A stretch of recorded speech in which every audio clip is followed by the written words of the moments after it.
ஊருக்கெல்லாம் செய்தி அனுப்புங்க தாத்தா. உள்ள பெருசு வீரன் கோழை எல்லாரையும் வர சொன்னேன்னு சொல்லுங்க. கத்தி சுத்தி அருவா கோடாலி வேல்கம்பு எது கிடைக்குதோ ஆயுதமா கொண்டு வர சொல்லுங்க.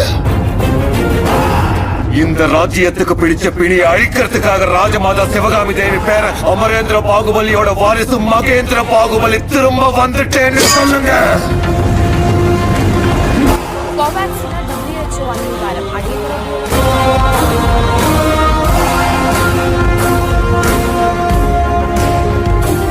அங்கே 30,000-க்கும் மேல் வீரர்கள் இருக்கிறார்கள் மகாராஜா. போருக்கு போறதுக்கு ஆயுதம் கூட நம்ம கிட்ட இல்ல.